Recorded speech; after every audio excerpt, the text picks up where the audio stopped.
What's going on, guys? Zach here, undergroundstrength.tv.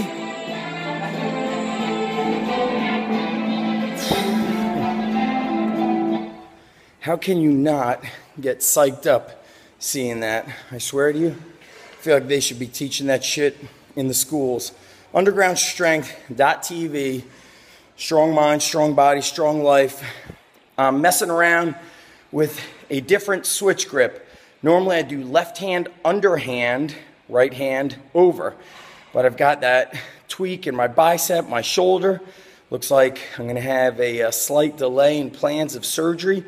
But I'm finding so many things I could do to work around the injury, to strengthen the shoulder and bicep area, so that when the time does come to get a quick scope of the shoulder, I am ready, I am prepared to come out stronger, better, tougher, faster, just better. I mean, what other option do you have? You're damned if you do, you're damned if you don't. You could sit on the couch and feel like shit, or you could just fucking be a savage and attack the weights. So I'm always learning, doing different things. And this is coming from somebody who's been lifting since 1989, creeping in on age 40, and began training at age 13 and a half. I like to remind you guys that you could stay self-motivated, passionate about the iron for decades.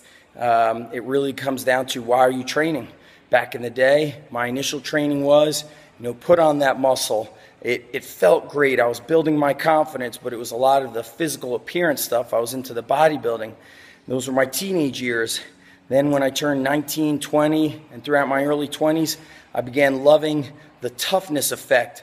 I began loving making my training partners quit, pushing them so hard that they would leave and literally leave the gym, or they'd be spending 10 minutes in the bathroom.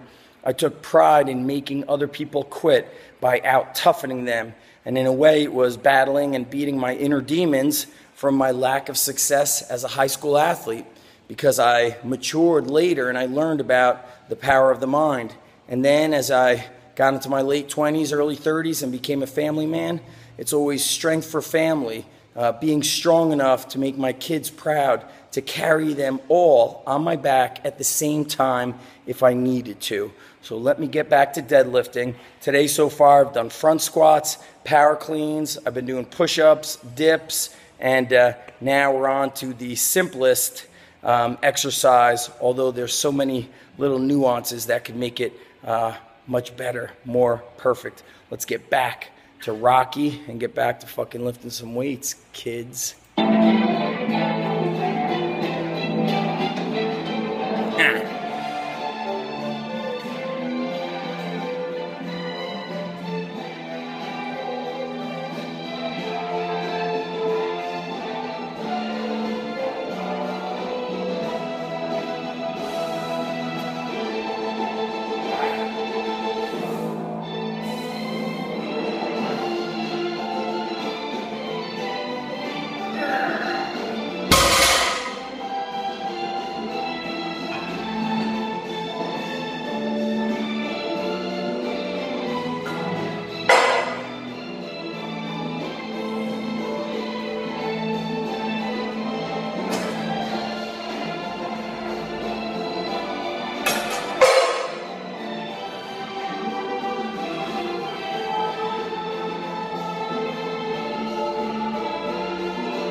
Goddamn. That movie is amazing. You'll be amazed at how many of the younger generation out there, these teenagers, have not seen Rocky. Rocky 1, 2, 3, 4. Coaches, get your kids watching these movies. I've been announcing a Navy SEAL Foundation fundraiser that's coming up at the Underground Strength Gym in my small little hometown of Manasquan.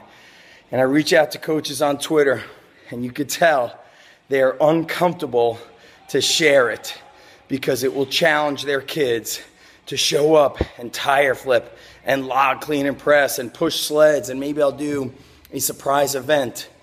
But everybody's quick to announce the bingo fundraiser, the meet me at the swimming pool fundraiser, the pizza pie fundraiser. How about the get your fucking hands dirty, kick ass and take names fundraiser? How about the fundraiser where we represent a team in the military that, amongst, of course, millions of men and women who protect and serve, but my goodness, it's amazing how people have excuses even when things are convenient. It's disappointing, but you want to know what people always tell me? Stop caring so much. Have zero expectations. One day, I hope I can have zero expectations and not care. Bottom line is, I'm passionate. I thrive on intensity, and I love the challenge. Hence, the quotes, all in, all the time. And why the Punisher logo with the American flag? I was so inspired after seeing American Sniper. But the Punisher logo, it goes beyond what Chris Kyle, it's like he stood for the man who is ending evildoers, other men who are out there wreaking havoc, doing evil things that I don't need to obviously get into the details of. But the Punisher, the comic book hero, just like Chris Kyle, he was the man who put an end. He was a man who, lived by the motto, stand for something or fall for anything. And in the Strong Life podcast I did with Navy SEAL Andy Stumpf, I said, if you were in a crowded room and people said, give us one piece of advice, what would you say? He'd say, find something that you're willing to fight for. Fucking find that thing, for crying out loud. Stop sitting on the couch, fucking watching all these stupid gossip shows, and fucking be inspired. Be inspired. Some inspirational things I'm finding inspiration from just this week. Tyson Brown sent me the book Relentless. I'm freaking out. I love it. I listened to the Navy SEAL Jocko interview on the Tim Ferriss podcast, and I listened to it twice already. And I wake up at 5 a.m. and then I saw him posting a photo of his stopwatch. He wakes up at 4:30. Made me feel a little bit lazy. See, I'm inspired by all of that stuff. I'm inspired by just everything around me. You could find it if you want to. That's the difference. I want to find it. Some of you don't want to find it. You fear it. Instead, you want to take that fear and harness it into fucking power. Mold it into power. Don't let fear cripple you, hold you back. Use it to give you the power to do the thing that you really want to do in your heart. Go to undergroundstrength.tv, drop a comment below on this video, let me know what questions, thoughts you have. And that's it, guys. Keep kicking ass and taking names. Keep living the strong life.